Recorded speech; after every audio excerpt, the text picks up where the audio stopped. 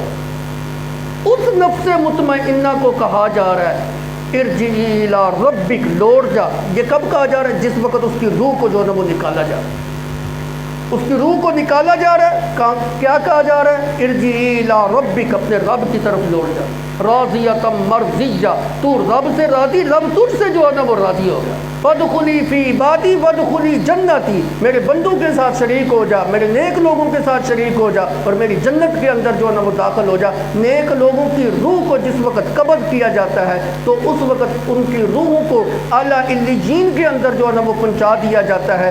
دنیا کی زندگی مراد نہیں ہے، اعلیٰ علیین کی زندگی مراد۔ میں ایک اور بڑا قیمتی حوالہ آپ کو دکھانا چاہتا ہوں، قرآن پاک کھولے، سورت کا نام ہے سورہ واقعہ، بڑی مشہور سورت ہے، 27ویں پارے کے اندر بڑا جو ہے نا اہم واقعہ ہے۔ 27ویں پارے کے اندر سورہ رحمان کے بعد سورہ واقعہ آتی ہے۔ سورہ واقعہ کا آخری رکوع ہے، قرآن پاک کا صفحہ نمبر 484 ہے، سورہ واقعہ کا آیت نمبر 83 ہے۔ ہر بندہ جو ہے نا یہ حوالہ کھول کے خود دیکھے اپنی آنکھوں سے۔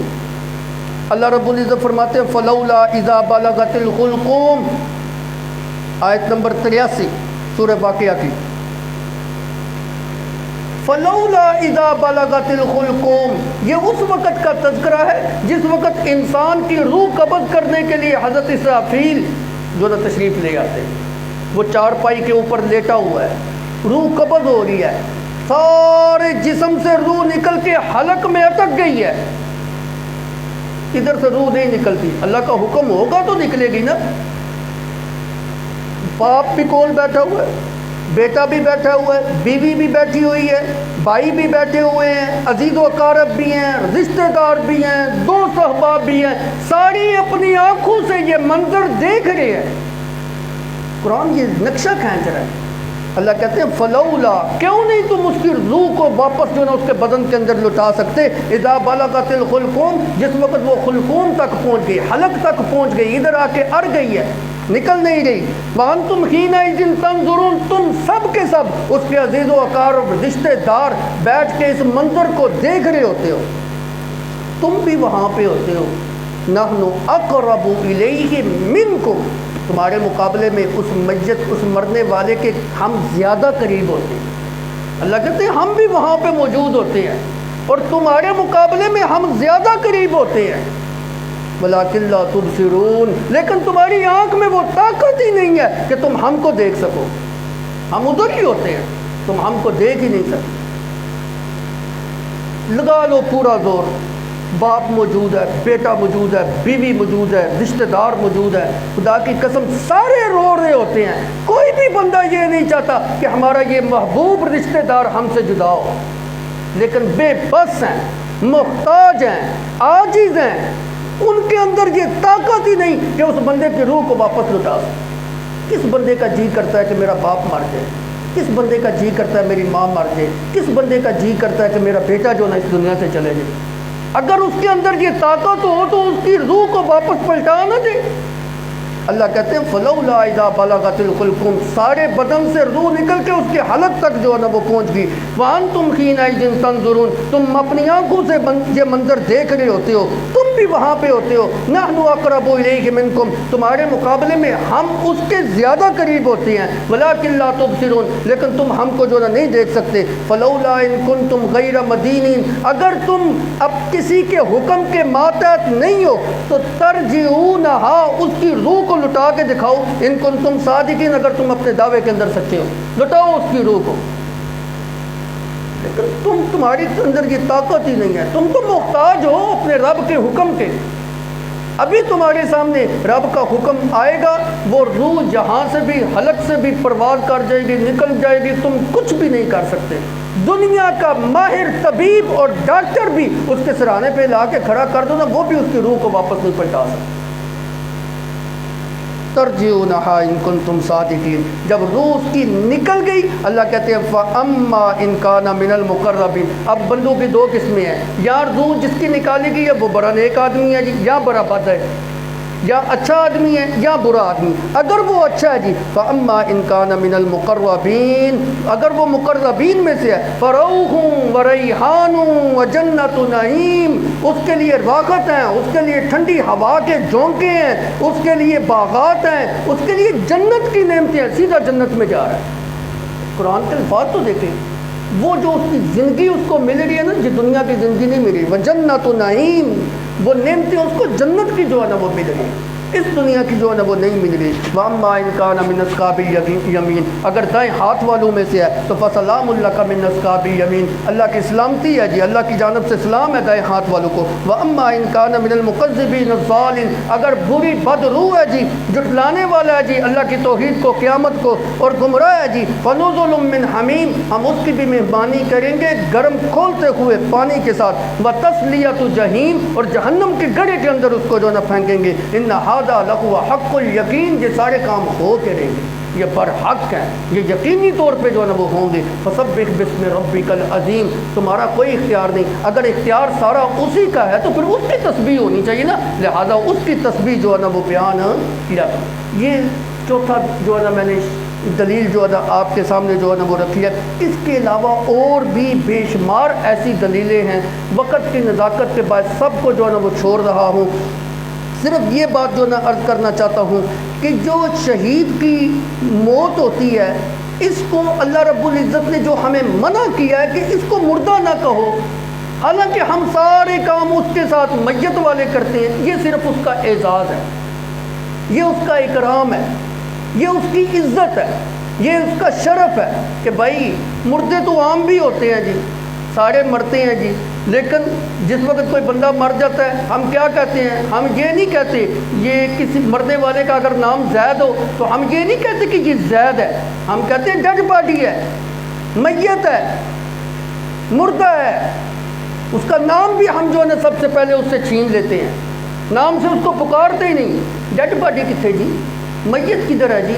میت کو لاؤ نا جی، غسل دیں جی، میت کو لے کے آؤ نا جی، کفن دفن کر کے جنازہ پڑھیں جی. سب سے پہلے ہم اس کا نام جو ہے نا چھینتے ہیں. اس کا مطلب یہ ہے کہ وہ میت، اس کے اوپر میت کا اطلاق جو نا ہوتا ہے. اب اگر شہید ہے تو وہ بھی دنیا کے اعتبار سے جو ہے نا وہ میت ہے، لیکن یہ جو اس کو میت کہنے کی ممانعت ہے یہ صرف اور صرف اس وجہ سے کہ اس کی عزت ہے. یہ عام میت نہیں ہے، یہ اللہ کے راستے میں جو ہے نا اس نے اپنی جان کا نذرانہ جو ہے نا وہ پیش کیا ہے. لہذا تمہیں یہ زیب نہیں دیتا کہ تم اس کو مردہ کہو. بل احیاء عند ربہم یرزقون، بلکہ یہ اپنے رب کے پاس جو ہے نا وہ زندہ ہے اور رزق بھی جو ہے نا وہ دیے جاتے ہیں. شہید کے بہت سارے فضائل ہیں، یہ بھی تو شہید کی فضیلت ہے نا کہ دنیا کے اندر جس وقت اس کی روح جو ہے نکل جاتی ہے اس کو غسل بھی نہیں دیا جاتا. حدیث مبارکہ میں آتا ہے اس کو اسی کپڑے کے اندر، جس کپڑے کے اندر اس نے پہنے ہوئے تھے، وہ خون آلود کپڑوں کے اندر ہی اس کو دفن کیا جائے، اس کو غسل بھی نہ دیا جائے، اس کو کفن دفن بھی نہ دیا. یہ اس کا اعزاز ہے، عام میت کے تو نہیں ہے. جب کوئی بندہ مرتا ہے ہم اس کو نہلاتے ہیں تو نہلانے کے لیے جو سب سے پہلا کام ہم کیا کرتے ہیں؟ کپڑے کو پھاڑ کے جو نا اس سے اتار کے پرے پھینکتے ہیں، پھر ہم نہلاتے ہیں، پھر اس کو ہم کفن دیتے ہیں. میت شہید کا معاملہ یوں نہیں ہے. شہید کے زائد کپڑے کو اتار کر بس وہ ایک جو سلوار قمیض ہے اسی کے اندر، اسی خون آلود حالت کے اندر ہم نے اس کا جنازہ پڑھ کے جو نا اس کو دفن کر دینا. اور حدیث مبارکہ کے اندر آتا ہے کل قیامت کے دن جس وقت شہید اپنی قبر سے اٹھایا جائے گا وہ اسی تر و تازہ خون کی حالت میں جو نہ اٹھایا جائے گا. اور اس خون عام طور پہ بدبودار چیز ہوتی ہے، لیکن میرے نبی صلی اللہ علیہ وسلم نے فرمایا شہید جس وقت اپنی قبر سے اٹھایا جائے گا تر و تازہ خون اس کے بدن سے نکلے گا، عنبر اور کستوری سے بھی زیادہ اس شہید کے خون سے خوشبو جو ہے نا پھوٹ رہی ہو. یہ اس کی فضیلت نہیں تو اور کیا ہے. تو دنیا کے اندر یہ اس کا اعزاز ہے کہ اس کو آپ نے کفن بھی نہیں دینا اور اس کو آپ نے غسل بھی جو ہے نا وہ نہیں دینا. ہاں اگر جنبی ہو تو پھر جو ہے نا علماء نے کہا کہ اس کو جو ہے نا آپ غسل دے سکتے ہیں اور جو ہے نا اس کو غسل دینے کے بعد اس کا نماز جنازہ جو ہے نا وہ پڑھا جائے گا. اور آپ کو بڑا عجیب ایک مسئلہ بتاؤں، امام شافعی رحمۃ اللہ علیہ تو اس بات کے قائل ہیں کہ شہید کا جنازہ بھی نہ پڑھا جائے. وہ کہتے ہیں جنازہ پڑھنے کا مقصد تو یہ ہے کہ ہم نے اس میت کی گناہوں کے کفارے کے لیے جنازہ پڑھنا ہے کہ اللہ یہ گناہ گار آدمی تھا، اس کو معاف کر دے۔ لیکن جو بندہ اللہ کے راستے میں شہید ہوا ہے اس کا تو اللہ نے گناہ معاف بھی کر دیے ہیں، اس کی جنازے کی کیا ضرورت ہے؟ جس سے اللہ راضی ہو جائے، جس کو اتنی فضیلت مل گئی، اس پہ گناہ ہی نہیں رہے۔ جب گناہ ہی نہیں رہے تو کون سی بخشش کی دعا اس کے لیے مانگنی ہے؟ امام شافعی رحمۃ اللہ علیہ فرماتے ہیں اس کا جنازہ کوئی نہیں ہے، پڑھنے کی ضرورت ہی نہیں۔ لیکن احناف کا یہ مسلک نہیں۔ امام ابو حنیفہ رحمۃ اللہ علیہ فرماتے ہیں جنازہ پڑھنے کا مقصد صرف گناہوں کا کفارہ نہیں ہوتا، بلکہ بعض اوقات جنازہ پڑھنے کا مقصد درجات میں بلندی کی دعا ہوتی ہے۔ ہم نے اس میت کے لیے درجات میں بلندی کی جو ہے نا وہ دعا کرنی، اس لیے جنازہ جو ہے نا وہ ضرور جو ہے نا وہ پڑھا جائے گا۔ بہرحال عرض کرنے کا مقصد یہ ہے کہ اس کی جو زندگی ہے وہ دنیا کی زندگی نہیں ہے، برزخی زندگی ہے۔ اسی کے متعلق اللہ رب العزت فرما رہے ہیں فارحین بما آتاہم اللہ من فضل، اللہ رب العزت نے اپنی نعمتوں سے جو اس کو جو ہے نا فضیلت دے دی ہے، یستبشرون بالذین، وہ اس کے اوپر خوش ہے، یستبشرون بالذین لم یلحقوا بہم من خلفہم، اور اس بات کے اوپر بھی خوش ہے جو وہ اپنے ساتھی پیچھے چھوڑ آیا ہے کہ بڑا اچھا وہ کام جو ہے نا وہ کر رہے ہیں، جہاد فی سبیل اللہ کے اندر لگے ہوئے ہیں، ان قریب وہ ہمارے ساتھ ملاقات جو ہے نا وہ کریں گے، ان کو بھی جو ہے نا اسی طرح اعزاز اور اکرام کے ساتھ جو ہے نا وہ نوازا جائے گا، اللہ ان کی بھی اسی طرح جو ہے نا عزت اور تکریم جو ہے نا وہ کرے گا۔ اور جس وقت وہ اللہ کے دربار میں آئیں گے، اللہ خوف علیہم ولا یحزنون، نہ ان کے اوپر کسی قسم کا خوف ہوگا، نہ وہ غمگین ہوں گے، یستبشرون بنعمت من اللہ وفضل، اللہ کی نعمت اور فضل کے اوپر جو ہے نا وہ بہت ہی جو ہے نا وہ خوش ہیں۔ وہ فضل کون سے ہیں کہ اللہ نے شہادت کا رتبہ ان کو دیا اور ان کے گناہوں کو جو ہے نا معاف کر دیا، اور جنت ان کو جو ہے نا وہ سامنے جو ہے نا وہ نظر آ رہی ہے، اور اللہ رب العزت نے ان کو عذاب قبر سے جو ہے نا محفوظ کر دیا، اور قیامت کے دن حشر کے میدان کے اندر جس وقت وہ کھڑے ہوں گے، فضا اکبر جو بڑی گھبراہٹ حشر کے میدان میں ہوگی اس سے جو ہے نا وہ محفوظ ہوں گے، اور عزت اور وقار کا تاج جو ہے نا ان کو پلایا۔ یہ ساری ان کی اعزاز ہیں، یہ ساری ان کو اللہ کی طرف سے دی ہوئی نعمتیں، اور سب سے بڑی فضیلت جس طرح اللہ قیامت کے دن ایک حافظ کو، ایک عالم کو لوگوں کی سفارش کرنے کا حکم دیں گے نا، جس طرح ایک نبی جو ہے نا لوگوں کی سفارش کرے گا، اسی طرح ایک شہید بھی اس کو کہا جائے گا کہ جو نا اپنے خاندان میں سے تو اتنے افراد کی جو ہے نا سفارش کر دے۔ یہ اس کا اعزاز ہے، یہ اس کی عزت ہے، یہ اس کی تکریم ہے۔ تو اتنے انعامات سے اللہ رب العزت نے اس کو جو ہے نا وہ نواز دیا۔ یستبشرون بنعمت من اللہ وفضل، اللہ کی نعمتوں اور فضل کے اوپر تو وہ نہایت ہی جو ہے نا خوش ہے، وہ موجے مار رہا ہے جی۔ وَأَنَّ اللَّهَ لَا يُضِيعُ أَجْرَ الْمُؤْمِنِينَ، اللہ مومن لوگوں کے اجر کو ضائع نہیں کرے۔ اچھا، یہ جو آیتیں میں نے آج کے سبق کے اندر پڑھی ہیں جی، ان آیتوں کو سامنے رکھ کے کچھ لوگ یہ استدلال کرتے ہیں کہ بھائی شہید زندہ ہے تو نبی کا رتبہ تو اس سے بھی زیادہ ہے، انبیاء کا رتبہ شہید سے بڑھ کر ہے، تو انبیاء بھی جو ہے نا پھر زندہ ہیں جی، پھر ان کی زندگی جو ہے نا وہ دنیاوی جو ہے نا وہ دنیاوی زندگی جو ہے نا وہ دینے پہ جو ہے نا وہ ایڑی چوٹی کا جو ہے نا وہ زور لگاتے ہیں کہ وہ دنیا والی ان کی زندگی ہے۔ انشاءاللہ العزیز آئندہ کا جو درس ہوگا وہ حیات انبیاء کے اوپر جو ہے نا عرض کروں گا۔ وآخر دعوانا الحمدللہ رب العالمین۔